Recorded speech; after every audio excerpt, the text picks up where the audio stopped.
This is just a basic roadmap of where we're going to go. I'm here sort of as the one person who isn't going to have any serious math, but I can claim that I'm going back to a prehistory in which the people who were thinking about topics that were in some ways related to QV didn't have serious math. So we'll be looking at two kinds of equality in 4th century BCE Greek political theory.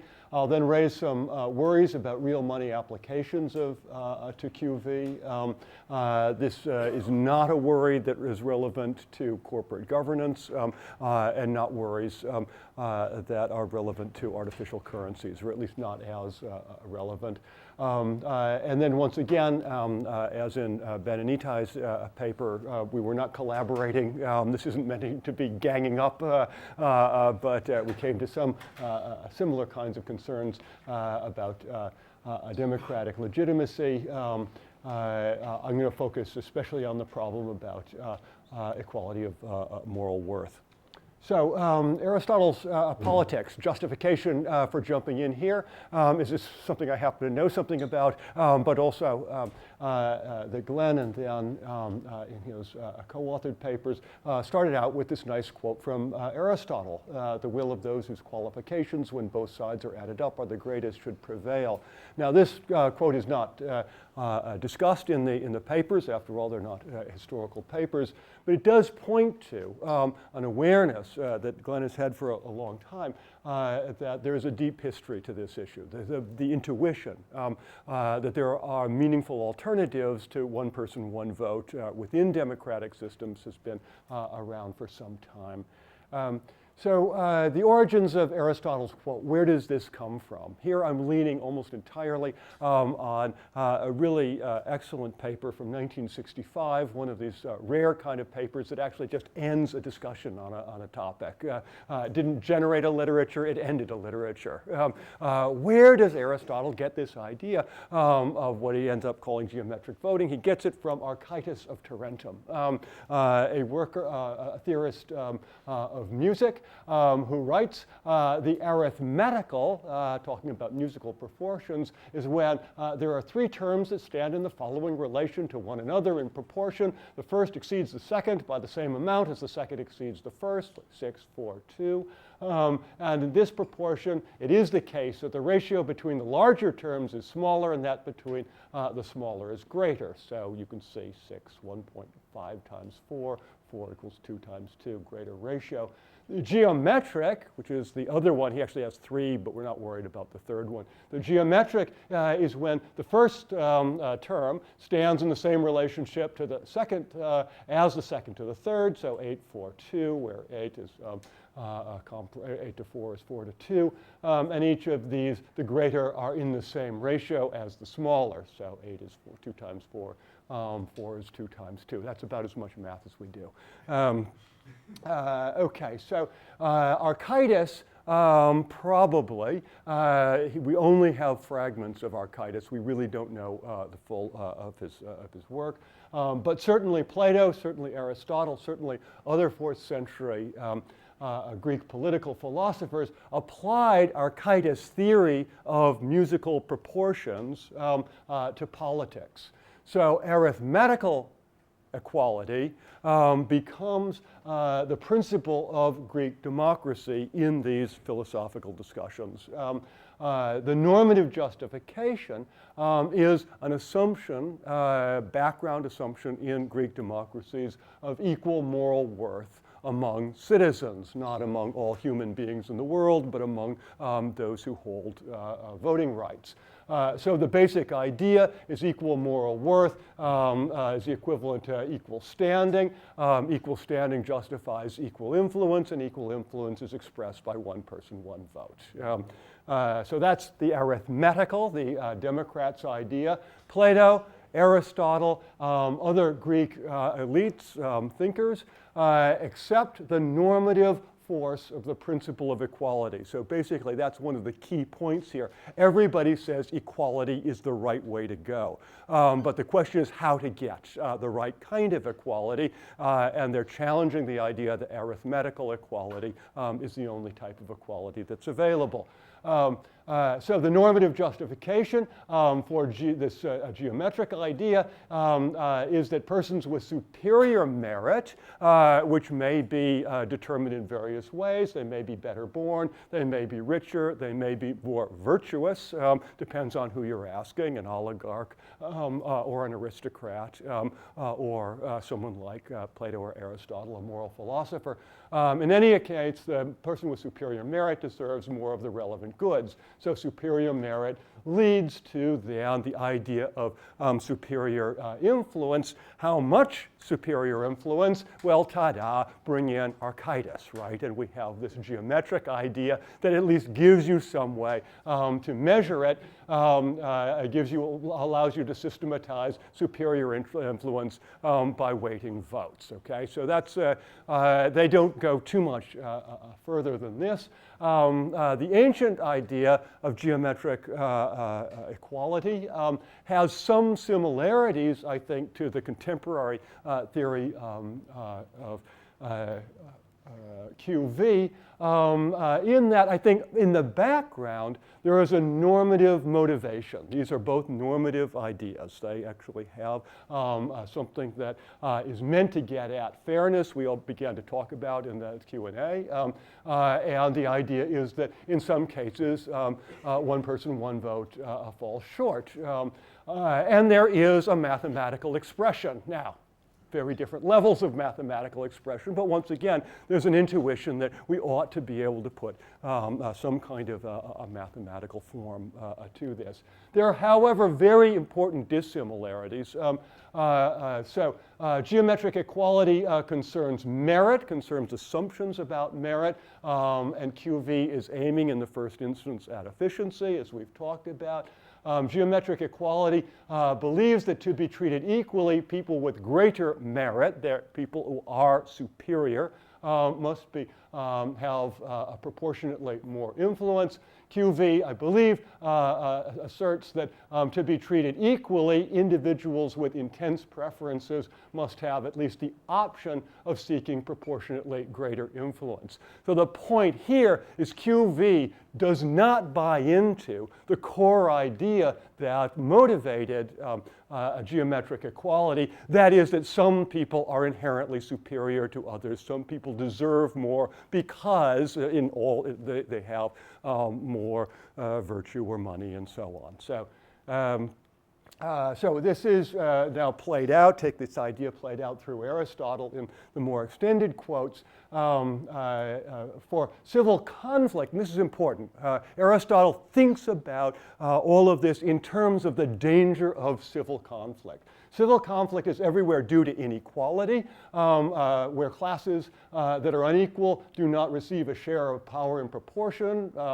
For a lifelong monarch is an unequal feature when it exists among equals. If one person is monarch forever and other people are his equal, then there's something unfair. For generally the motive for factional strife is a desire for equality. By factional strife, he means people killing each other. He's very worried about this inside a city over politics.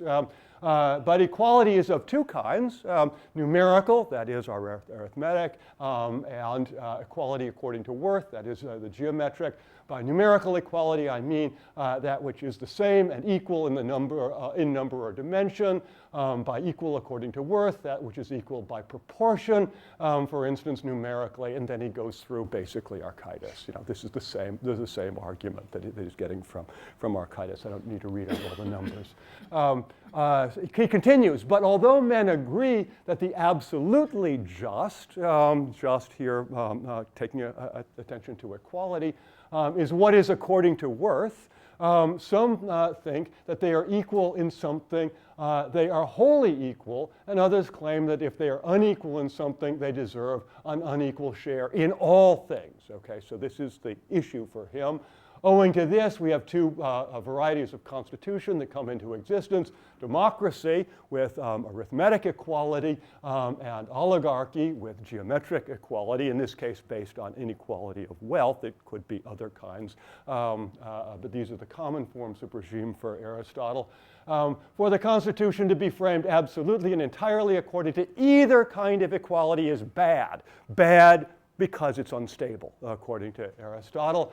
This is proved by experience, for not one of the constitutions formed on such lines is permanent, okay? They tend to fall apart. And the cause of that is it's impossible for some evil not to occur ultimately from the final and initial error that has been made, that is, making everything arithmetical or everything geometric. Hence, says Aristotle, the proper course is to employ numerical equality, arithmetic in some things, and equality according to worth, geometric in others.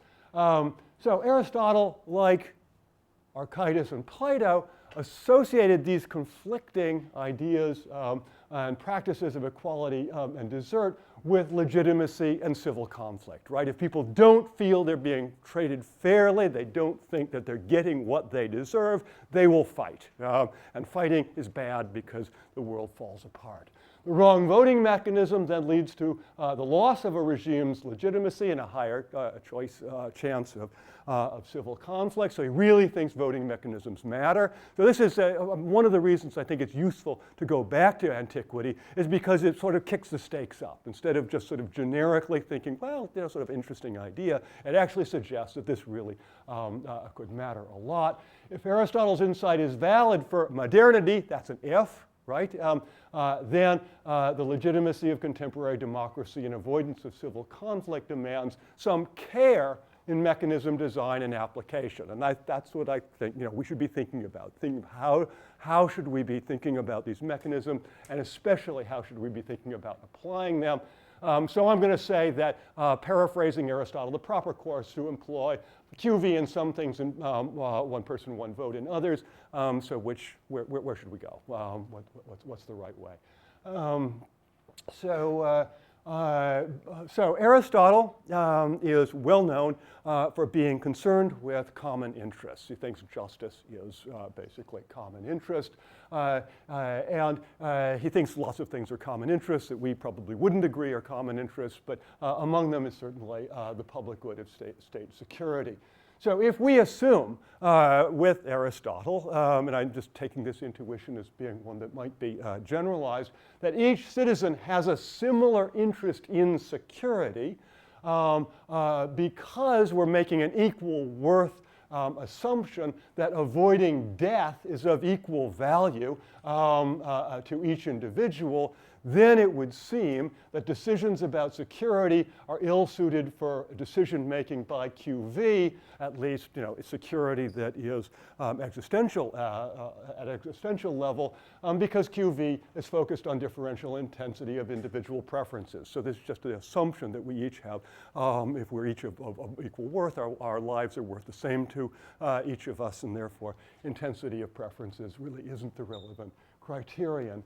Democrats and their opponents have been convinced of two basic claims, at least since the time of Aristotle. First is that democracy is seen as legitimate and therefore reduces civil conflict when it's seen as legitimate by the population generally. Therefore gains in security only when citizens are reliably regarded as equal in moral worth.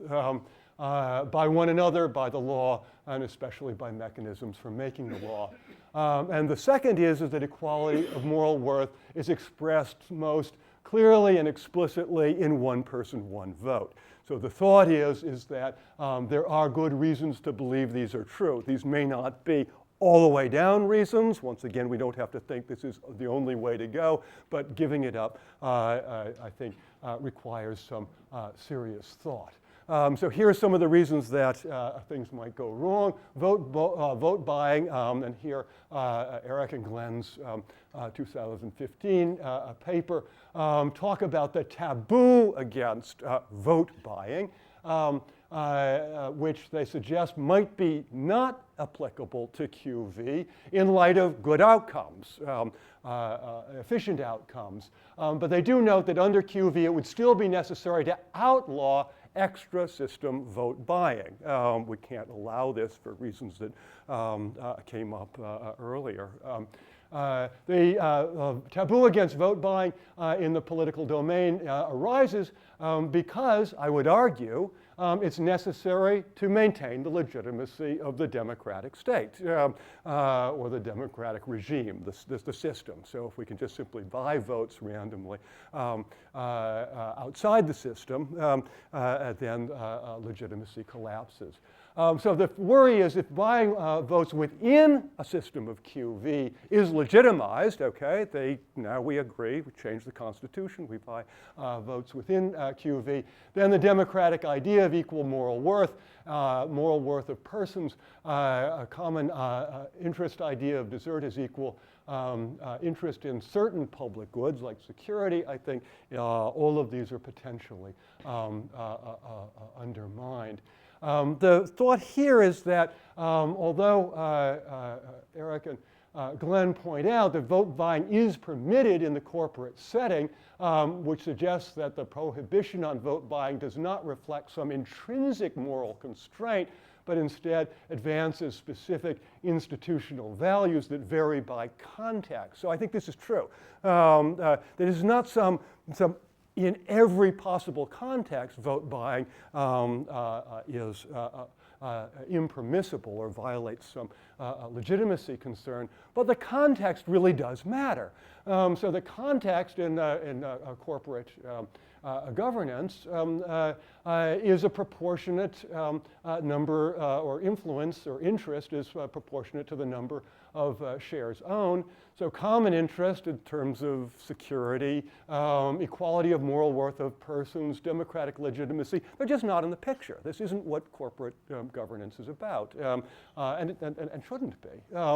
So I do worry that the corporate governance doesn't, that analogy doesn't really solve the problem of potential vote buying. Could you have vote buying in QV? And at least I think potentially you could.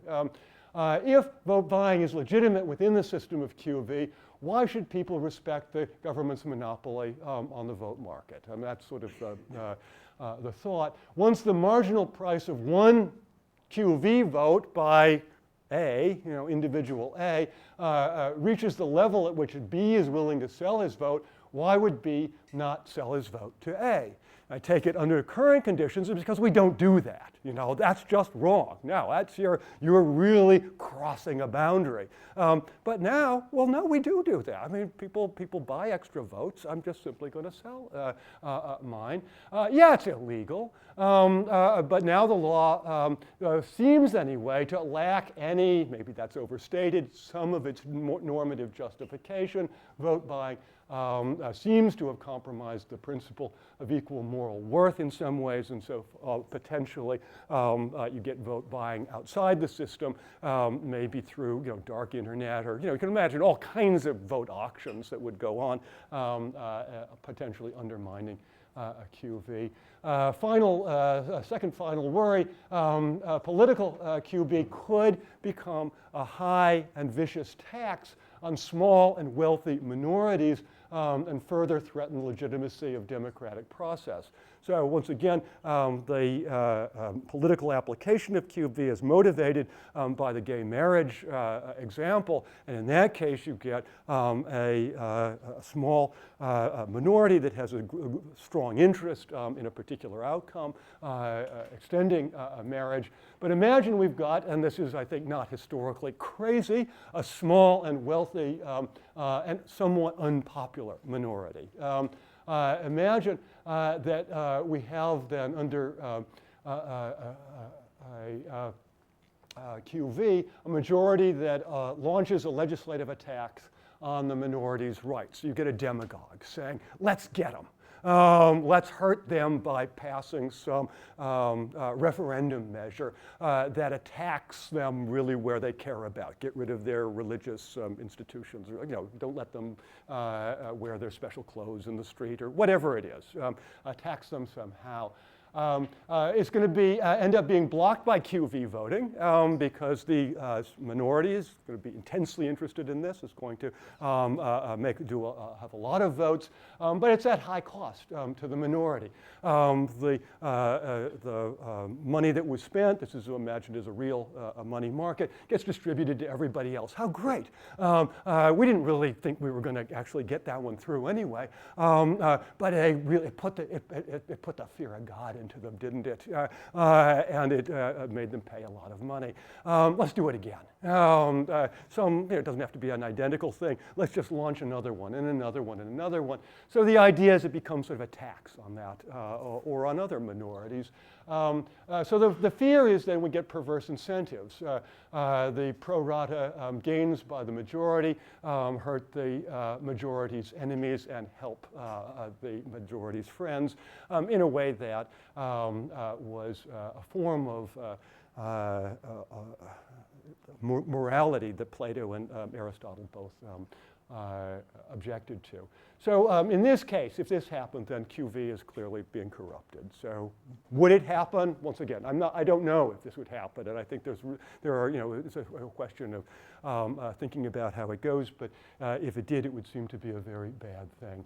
So in conclusion, if applying QV to the domain of politics does undermine democratic legitimacy, then the costs of system-threatening civil conflict, even outside of moral considerations, might outweigh efficiency gains within the system. However, a caveat, none of my concerns cast doubt on the originality or the importance of QV as a decision theory applicable to other domains of decision making, and all of these concerns are really aimed specifically at the real money version, not the distributed, as it were, pseudo money that is the primary focus of some of Glenn's work. So that's it. Thank you. The following impulse with your paper, which was a plea for you to keep oligarchy more squarely in the picture. Yeah. So you bring it in initially when you're discussing Aristotle and his mixed constitutions, where one is the argument of the oligarch and the other is the argument of the democrat. Yeah. And then Aristotle says we have to combine them so as to avoid class conflict. But I just wanted to sort of note that one thing, or am I wrong in the following? So I would expect your argument to turn on the unequal power of the wealthy and the masses to buy votes. But I felt like when the argument actually came, it had to do rather with the intensity of preference being an irrelevant measure for certain kinds of decision making. And I mean, we could debate about that, but that doesn't yet bring in the idea of wealth. That just says this is a certain kind of question that has a certain relation to everyone, and so the idea of the intensity of people's preference isn't relevant. And so I was wondering if, or I guess how do I put this? I kind of want you to. I want to know if you think oligarchy is the objection, or if the objection is that intensity of preference isn't a good measure for thinking about public goods. Right. So I think oligarchy is one objection, but I don't think it's the only one, and I think there are other problems as well. So clearly the whole quadratic principle is meant to limit the oligarchic tendency of vote buying. So one of the targets of QV is a vision of vote buying that would just allow you to do it in an arithmetical sort of way. The more money, the more influence in a linear function. And so, but I think that the core thing for Aristotle, and at least I'm trying to work with his intuition here, is that there really are, whatever you think is the origin of legitimate, what we would call inequality, but they would say geometric equality according to worth, and to systematically differential worth, is a problem for a democratic legitimacy when it's applied in the wrong places, right? It's not that it can't be applied. I think Aristotle thinks it can be applied within a well-structured democracy, simply not all the way down in a well-structured democracy. So I think the core thought is that inequalities that do not arise from, as it were, the standing of the individual, in this case, the individual citizen in society, are going to be divisive if they're generalized throughout the mechanism design of a democratic system. And similarly, unequal, or we would say geometrically equal mechanisms will also be disruptive, even in an oligarchy, he thinks, because then people are going to say, but we're equal on some level, even if we're in an oligarchy, and yes, we accept that wealth gets special standing. So I don't want to turn it just into a problem about that, and so that's why I went to this trying to kind of get an intuition, I think once again through Aristotle, that in some sense a moral equality of standing gets some purchase, even on people who think that people are unequal in all kinds of, and ought to be unequal on all kinds of registers. So that's this basic idea of being equal in terms of the value of your life to yourself. Is that enough of a response? Please, yeah. Two entirely unrelated comments. So one is I was very delighted and entertained by the arithmetic geometric, and partly because on another project I was reading part of Aristotle's Ethics, and there he has arithmetic means deriving corrective justice, or just as little side for others to see how it gets like. So a lot of modern people writing on this moral theory trace to Aristotle's Ethics, and what Aristotle said is, since we like means, this was the arithmetic mean, that, the notion that the A bashes B on the head wrongfully, now A has to compensate B. And if you actually read what Aristotle says carefully, which isn't hard, since it's very clear, A should pay B half the amount of harm, because now their unequal bars will be made equal. Even though A did to B wrongfully, the compensation is only half, because what we like are means, and this is an arithmetic mean, so there's our principle of justice, and a whole modern industry has this theory of justice, although they don't take his half thing, but they attribute. And the problem is like, where was the actual argument that any of this made any sense, other than this aesthetic purity, which I personally love and give a lot of weight to, but it's not sure I could really defend it. So like here when you go from the arithmetic geometric across, it's like, I understand, one person, one vote and all of that, but now I decide some people, maybe Aristotle thinks himself and his buddies, are of higher moral worth than other people. But what does this have to do with geometric? Is it that if my worth is 1.7 times as high, we should square it rather than giving us a factor of, I don't even know what geometric series even means. So it's like we take a metaphor from music that may or may not have been right there. It has no applicability to the problem. We invoke it, and then we make up a result that has nothing to do with the metaphor. And then maybe we give good reasons for it. You cited some reasons about maintaining stability. That part I liked.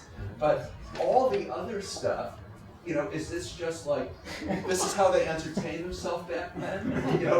We should break it in. I'll pause that by second question because it's quite unrelated.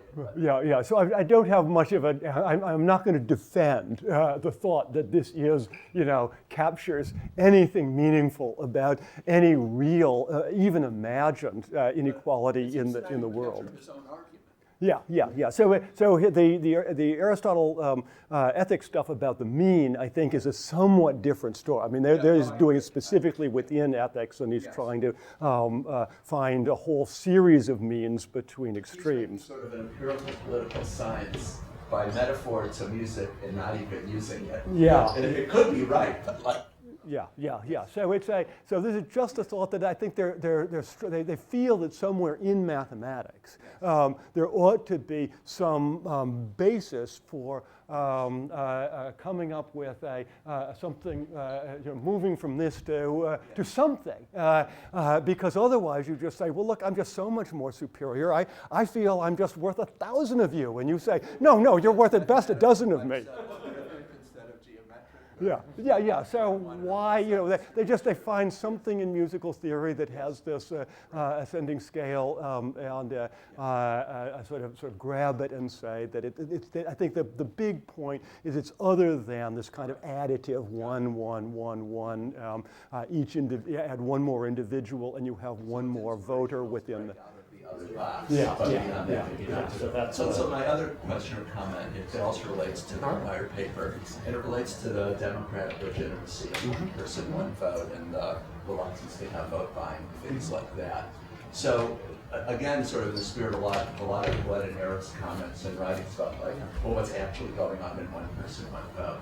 One is struck, say, by the phenomenon of log rolling, which is often has as one of the key things being rolled money, like we change the tax system or transfers or payments to farmers or whatever else. So this sort of goes on all the time. And then we get, it's often extremely crass, and I don't mean to pick it out as an atypical example, but I think it's a salient example. So we have the Affordable Care Act, and there are various senators who were in favor of it, but who said, wait, if I suggest I'm changing my mind, I can extract.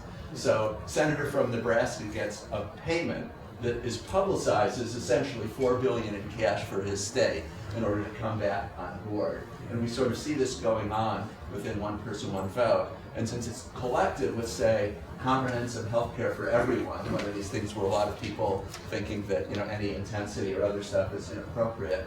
So one might say if one looks inside the Beltway or in a state legislature or whatever, that one person, one vote, even before you bring in the campaign contributions and everything else, just routine log rolling, which, by the way, we think often adds to its efficiency. And it makes but in any case, this notion that there's this moral line we're crossing, when it's so routine, so crass, so much in public, I didn't hear people on the left or the right screaming about the fall of democracy because of these crass payoffs for votes, within the process. Right. So this is why I wanted to say here that this is really, I think, is an important part of what's going on both in the ancient and the contemporary. Is it really does have a normative justification or motivation, and a sense that one person, one vote falls short badly in some ways. If that's what we say, that's our decision mechanism. That's the way we go. Then. It feels that we haven't even tried. So I think the one danger is that, and this is why I say that what we need to do is use care in mechanism design, and especially the application of mechanism design. So I think it is entirely the right thing to try to think of both normatively and practically advantageous changes to a system that is far from perfect. But there is a bit of a danger of taking sort of an ideal type that isn't tested in the world. We don't know what kind of things it's going to generate, and then put it against a real world working of a system that has been working for a long enough time for people to figure out very exotic ways to game it, not only the simple and straightforward ways of gaming it that you mentioned. So I think that's just generally speaking a bit of a dangerous way to think about things, that we've got an ideal type. Gosh, wouldn't it be nice to live in Plato's Callipolis compared to the messy world of Athens in the real 4th century? Sure, but Callipolis is an ideal type that makes all kinds of assumptions and abstracts from reality, and the thing that was in the real world had at least been tested against war, taxation policies, and so on. So we should try to improve, but we should be careful about measuring reality against ideal. Yes. Yeah. I guess I want to in a way, I'm repeating Lynn's point about the institutions surrounding the voting mechanism, which is a comment thought I had from the last one as well. Yeah. I mean, they had this small set R who essentially got one person, one vote, and this large group P who was excluded. Well, you know, if those are the 500 richest people in America, most people would say that's an illegitimate way to choose the set R. If it's the 500 members of the House of Representatives, they would say, well, yes, that is a legitimate way to choose it. And then it is legitimate to exclude the other 300 million. Right. And so, I mean, both of these, it seems what is really driving people's sense of fairness is not so much the voting rule, QD, or 1P, one person, one vote. It's how do you bound that? I mean, do we limit the vote to representatives? Do we limit it to non-felons? Yeah. Do we limit it just to people who happen to be located within this region? Yeah. Right. If you're in America, you vote, but if you're outside, you're not allowed to vote. I mean, why is that legitimate? Yeah. It's how do you define the boundary conditions of the voting system that really has most of the legitimacy issues. So that is sometimes called the democratic dilemma, right? So setting the, you know, but how do you set the citizen body? Is who's in the demos? Who actually gets to be one of those people whose interests or preferences count? And there isn't any clean way to do it. That's why it's called the democratic dilemma. Right. And so my following point is, so it seems like the same field of research that has been plowed by many other people, still seems important, is that the important thing is not so much voting within the assembly, it's how do you make a collective decision on the rules for making an assembly. Yeah. Like how do you reconstitute your country after a civil war, and you actually have a choice, you know, by region or by one person. Yeah. So Do you have anything to say about that? This is what, I mean, actually, ancient writers had a lot to say about that because they were very experienced with civil war. And that is basically much of the discussion in Aristotle Book 5 is about that. So this is really the core difference between democrats and oligarchs in antiquity, is oligarchs say we set the boundary of the active citizens, those who actually have a say, whose preferences count.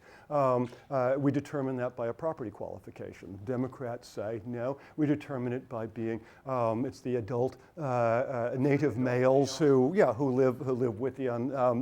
So democracy always basically says within some bound, some subset of the actual human beings within that bound get to be within the group of those who are making decisions. The core principle, I think, if you try to push what connects ancient democracy, modern democracy, 17th century ideas about this, is that within some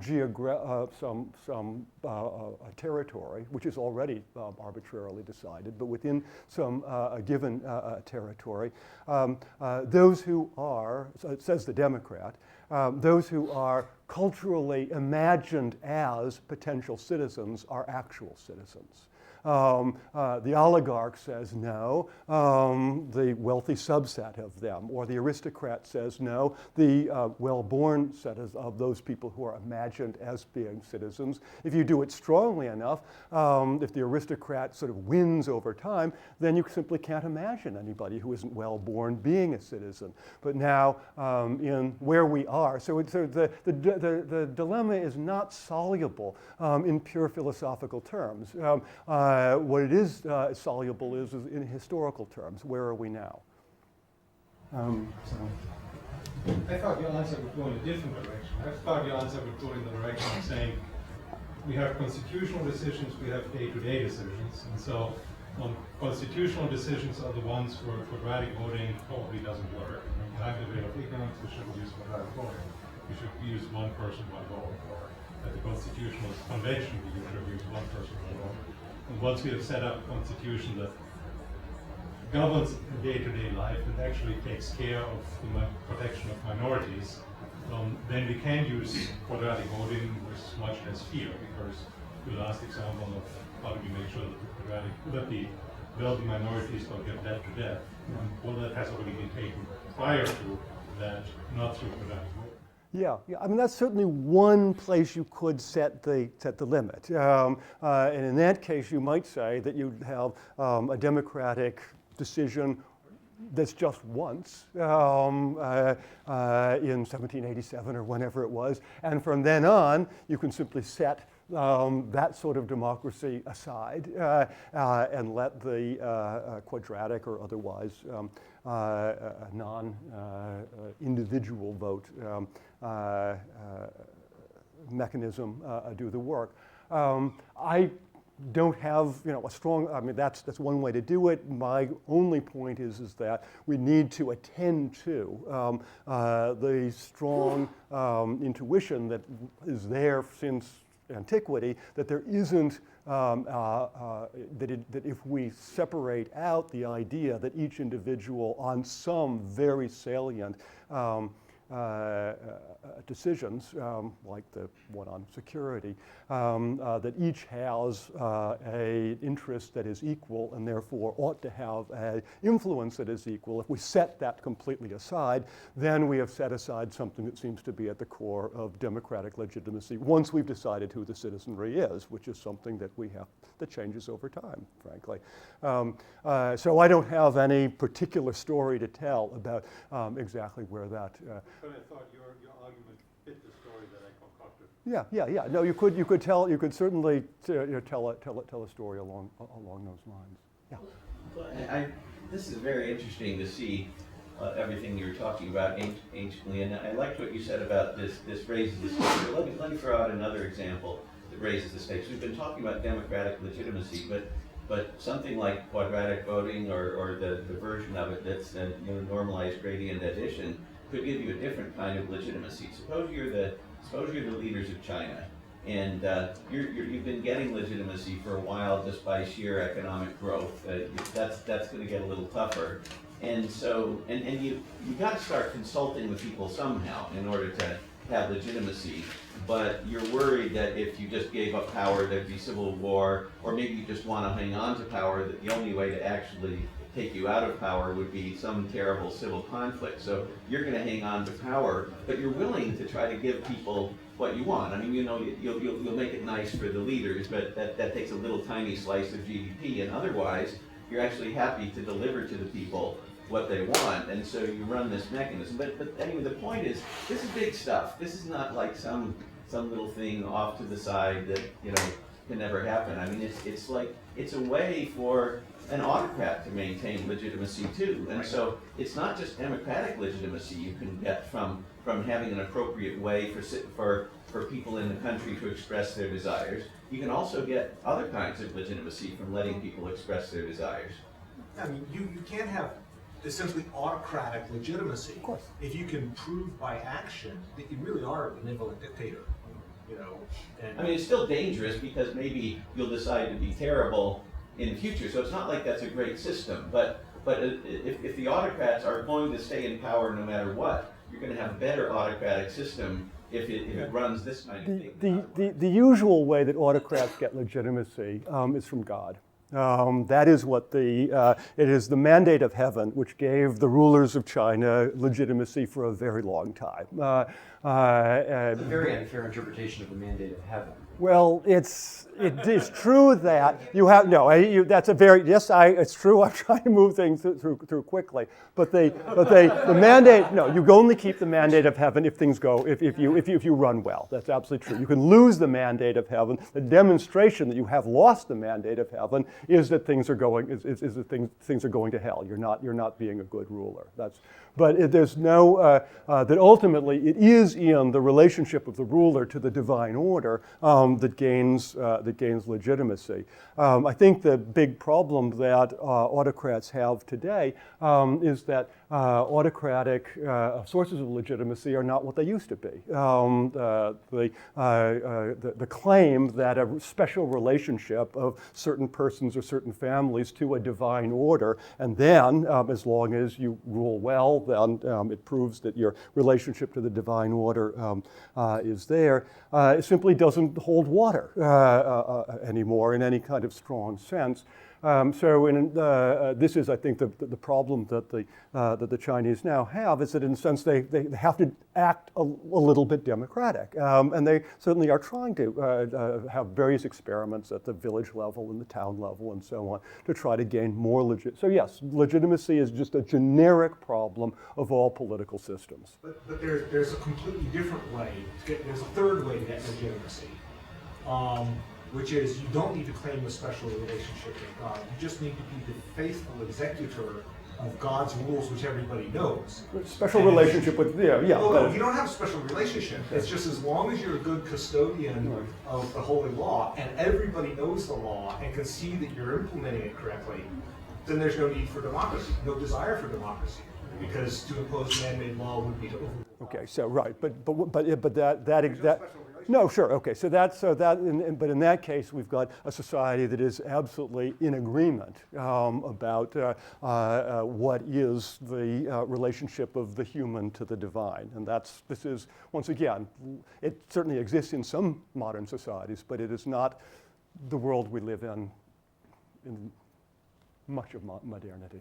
Glenn, yes. So I wanted to push you on where you draw the line between these quote-unquote corporate applications and the quote-unquote sacred public. Yeah. Because I really don't see the distinction nearly as clearly as you do, and this leads people to think I'm a communist simultaneously with an oligarch.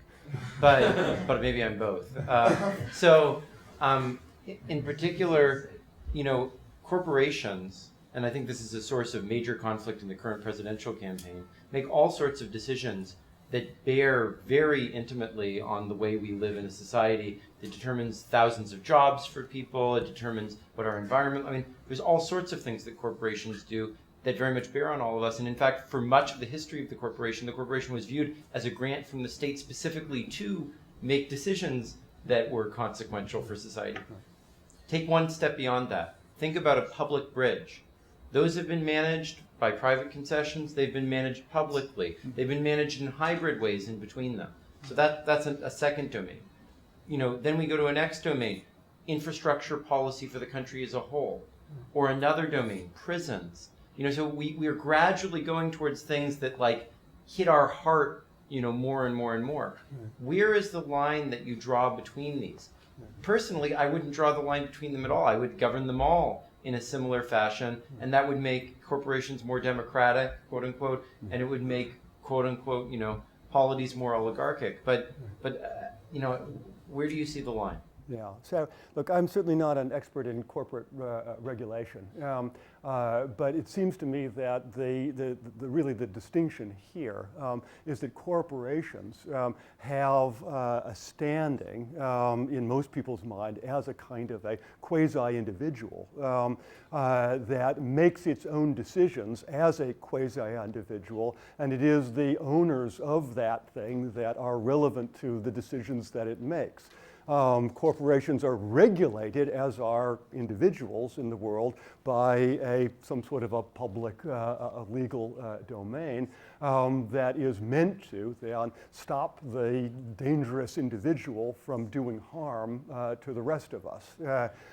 So if we think of corporations as quasi-individuals, it becomes sort of somewhat peculiar to say that they should be governed by just the same way or just the same mechanisms that the public domain, if you see the public domain as being in any way separate from others, the political public domain,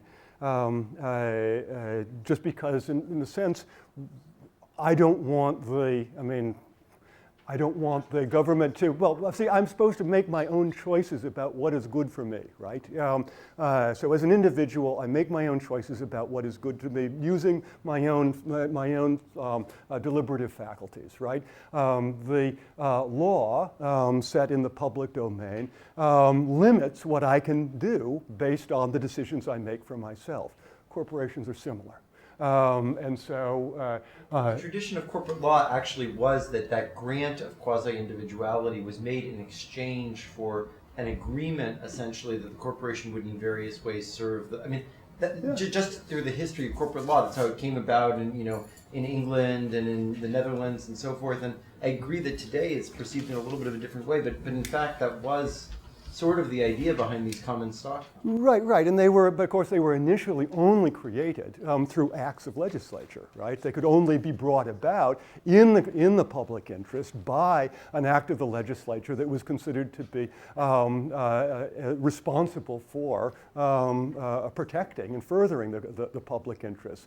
Now corporations come about much more easily. We don't need to have a grant from the legislature for each corporation to come into being. So I think there is some distinction between that early history and the... There's a kind of continuity between this geometric, I'll call it inequality, looking at how Plato puts it in the Republic, the power of the king or the aristocracy is really legitimate because the king or the aristocracy is supposedly ruling for the benefit of everybody. Yes. So there is something almost Rawlsian about that, and that is to be contrasted with tyrannies or even a mobocracy, which really is what Plato regarded as Athens was. But that's kind of carried through to the present day, and the idea expressed by Hayek and Schumpeter that great inequality produces this engine of innovation. And so bringing about this system where those who have great power or great wealth, even if they don't intend it, is being exercised for the public good, is really behind a lot of the efforts of mechanism design or constitutionalism. So setting up corporations and this regime of corporations so that this pursuit of their own endeavors leads to benefit for all, in the aggregate at least, is a legitimation principle that's really carried through. Right. So the key difference here is that for Plato, the philosopher kings rule in the interest of all uniquely. No one has any input at all into what they say because they have a unique knowledge of the form of the good.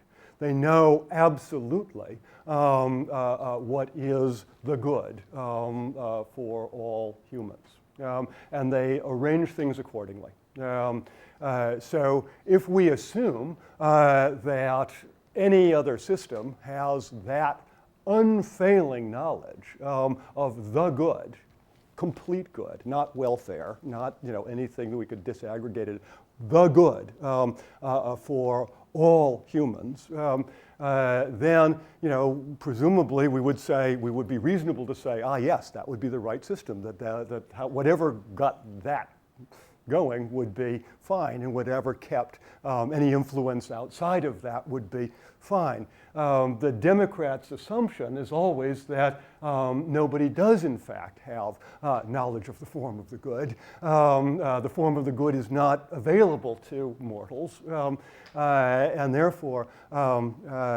we need to arrange things in some other way. And so with the sort of the Hayek story, I think if we sort of throw it into an Aristotle world, is that yes, you want the right kind of inequality that is driving the right kind of innovation that generates all kinds of things that are small g goods, more wealth that we can distribute, more good technology, and so on. But that you want to hold out the thought that any given system is only going to generate a partial goodness result, overall goodness result, and therefore you balance that kind of equality, right, that geometric equality, that is sort of the Hayekian vision, with another kind of equality, which is thought to get another part of the good, which is captured by this intuition about equality of moral worth. I think I'll allow myself to ask the last question because we'll be out of time. Just to come back to your point with Aristotle, and to rebound on this previous discussion, on the way we must conceive Aristotle. Of course, maybe there are various views on this, but I see myself, Aristotle is real utilitarian in the sense that the difference between Plato and what you said about the good, etc., that's not the intrinsic value of the people. It's what defines the inequality. It's their utility, it's their kreia, the service they pay to the folk for the community. The difference between the architect and the mason, why the architect should deserve more than the mason, is that because the utility of the architect is higher than that of the mason. So it's and then there is the metron, which is the money that will equal them in giving more to some than to others, right? Yeah. The second point, again, it goes in the sense of utility, what you said, that what the Aristotle thinks certainly about, when it's the issue of war, yes, one man, one vote, that's fine. When we come to taxes, what happens is that those who don't pay much, of course they vote for very high taxes for the rich, and then it produces a civil war because the rich are unhappy. This is not good, so we must balance that with what you said again. So my question also, unfortunately I wasn't here this morning about, but would you come back to Aristotle, the way you receive this money to make people equal, geometrically equality of course, and when you come back to cooperative voting, what does it mean that the marginal utility of $1, one drachma, whatever, is not the same for the mason and for the architect, for the poor and for the rich? So the question is it possible to abstract money that would re-establish some kind of equal, let's say, an artificial currency, weight Well, money that would allow people to vote? Then equality will be maintained. Otherwise, of course, it would be completely out of the picture. Yeah. So, and I think this does bring us back exactly to this question of, if we at least bracket for the time being the application of QV to the real money, a political realm, leave it in realms that at least it seems non-problematic, but experiment with these multiple vote tokens, and allow those to be then spent. I think the concerns I have largely disappear. You can still imagine, people doing strategic things to try to get more vote tokens, but there's much less incentive. It's just extra vote tokens as opposed to extra real money. And so I think this would be what I would, and I know this is the direction of the project. But yes, indeed, this I think would allow this to be that kind of concern about unequal marginal utilities to go away. We can now